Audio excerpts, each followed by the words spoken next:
సామదాన భేద దండోపాయాలతో గెలవడం కోసం సర్వశక్తులు వడ్డడం కాదు, సర్వశక్తులని బలంగా వినియోగిస్తోంది, బలవంతంగా వినియోగిస్తోంది అధికార పక్షం. అది ఇప్పుడు అక్కడ స్పష్టంగా కనబడుతున్న అంశం.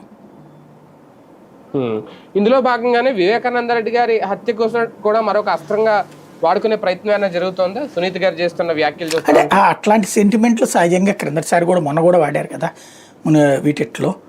ఈ దఫా గెలిచింది అనుకోండి, మా నాన్న గెలిచాడని చెప్పచ్చునేమో కూడా ఆవిడ. దాంతో బేసిక్ సమస్యల్లో ఏంటంటే వివేకానంద రెడ్డి గారి కుమార్తెగా ఆ హత్య కేసుకు సంబంధించి ఆమెకు మాట్లాడే హక్కు ఉంటుంది. బట్ ఆ విచారణకు సంబంధించి ఉన్న కన్ఫ్యూజన్ అది అట్లాగే వదిలేశారు. ఇప్పుడు ముందు ఏమన్నది అన్నాను కదా, ఇప్పుడు చంద్రబాబు ఏమంటున్నారు, బాబాయిని హత్య చేసి అనే పదం. మరి ఇప్పుడు అవినాష్ రెడ్డి హత్య చేశాడు అంటుంది. దాంట్లో నేను పెట్టింది సాక్ష్యాలు తారుమారు కేసు బేసిక్గా. కాబట్టి రకరకాలు అంటే ఇది వన్ ఆఫ్ ద వెపన్. ఆమె ప్యూర్లీ తెలుగుదేశం కోసం పనిచేస్తుంది అన్నది మొన్న ఎలక్షన్స్లోనే స్పష్టమైపోయింది.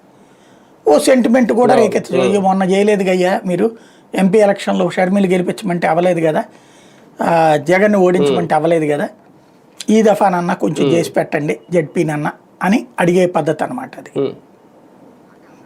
అంటే అవినాష్ రెడ్డిని టార్గెట్ చేయడం రెండు రకాలుగా ఉపయోగపడుతుందా? అంటే రేపొద్దున్న కేసు మళ్ళీ